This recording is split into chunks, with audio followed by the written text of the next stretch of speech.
stories rise whispering, the echoes from the lone. Welcome, wayward souls, and welcome to the turning of the year where the veil doesn't thin, it warms. Today we step into Beltane, the bright hinge between spring's awakening and summer's first breath. A night when the world feels alive in ways it doesn't bother to hide. The fires are lit, the dew is gathering, and something ancient is stretching beneath the soil, curious to see who dares to walk the boundary with it. Here, desire is not a sin. It's a compass. Here the earth hums low and inviting, and the unseen watches from the blossom-heavy dark with a tenderness sharp enough to cut. So settle in. Let the flames cast their long shadows across your room. Let the old stories rise like sparks. And if you feel the air shift, if you feel the warmth of something standing just behind you, remember, Beltane is a threshold, and thresholds are meant to be crossed. And if this episode stirs something in you, don't forget to like, share, subscribe. It helps our little coven of listeners grow and ensures the spirits know we're paying attention. Now step closer to the fire.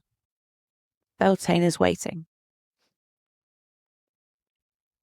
Beltane is one of 4 major Gaelic seasonal festivals, alongside Samhain, Imbolc and Lunasa. It's traditionally celebrated on May 1st, marking the beginning of summer and the midpoint between spring equinox and summer solstice. The name derives from the Old Irish Beltane, meaning bright fire.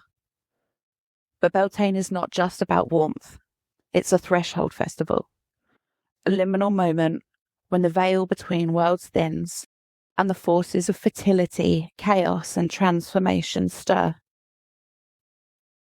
Historically observed in Ireland, Scotland and the Isle of Man, Beltane was a time of protection rituals for livestock and crops, for communal bonfires lit from sacred needle fires, and offerings to the fairy folk and the fae who walk freely on Beltane night. It was a celebration of life, but also a night of unpredictable spirits. At the heart of Beltane was the bonfire ritual. All household fires were extinguished, and a communal fire, often lit by flint, was kindled in the village centre. People and cattle passed between or around the flames for purification and protection.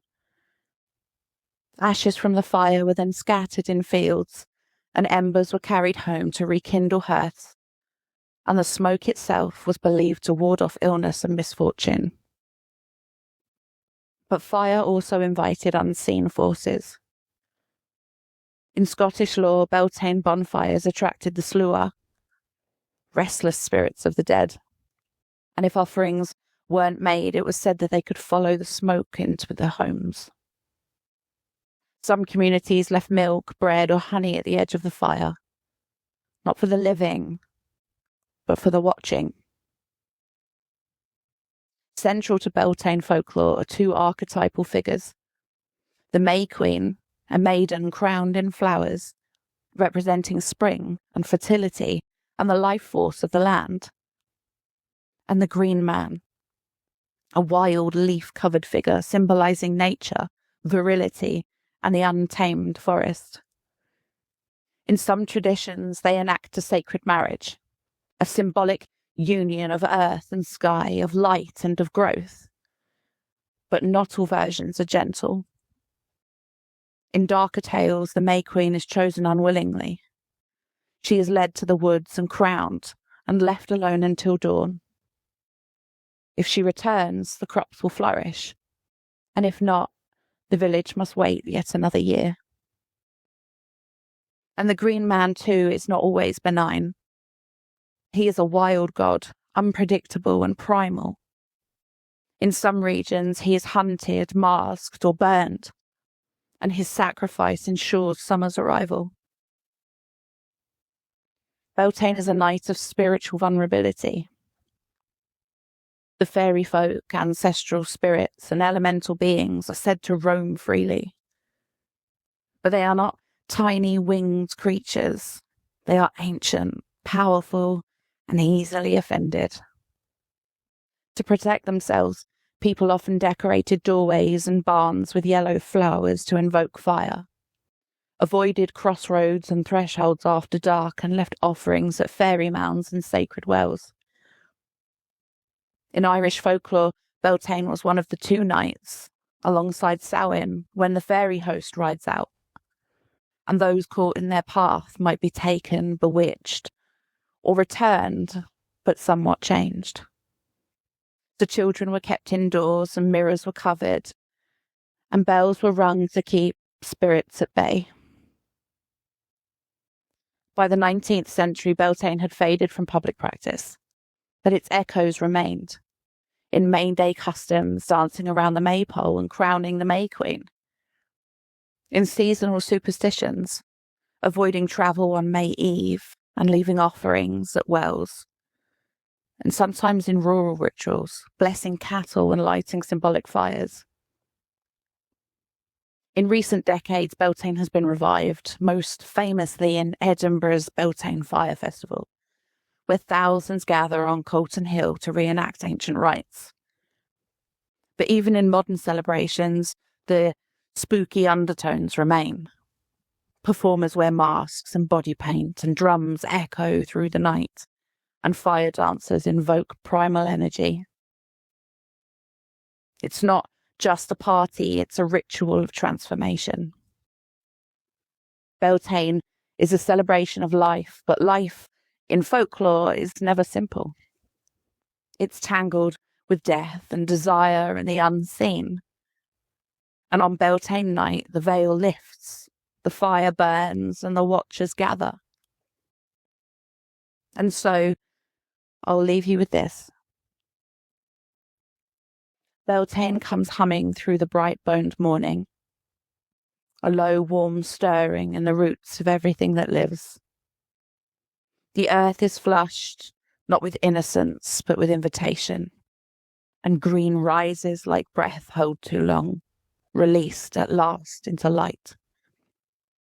We gather at the threshold where winter loosens its grip, where the air tastes of blossom and something older.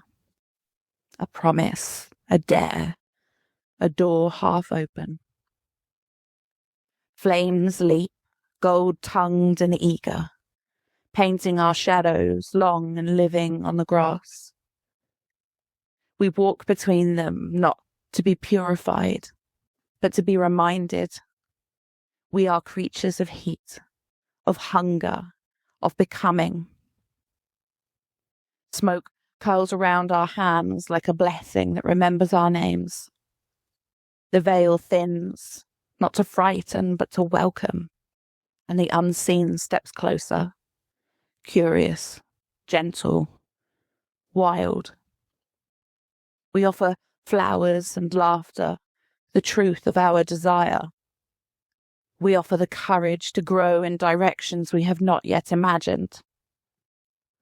And Beltane answers in birdsong, in firelight, in the soft, fierce pulse of the living world. Bless this day of dew and daring. Bless the fire that teaches us to rise. And bless the path ahead, bright green and waiting. And so, wayward souls, as the fires sink to embers, and the night folds itself closed again, carry a little of this warmth with you. Beltane never truly ends. It lingers in the pulse beneath your skin, in every spark that refuses to die quietly. And if the flames whispered to you tonight, if something in the dark leaned close to you, let it stay with you. Let it grow. Until next time, wanderers, stay curious and keep those lanterns lit.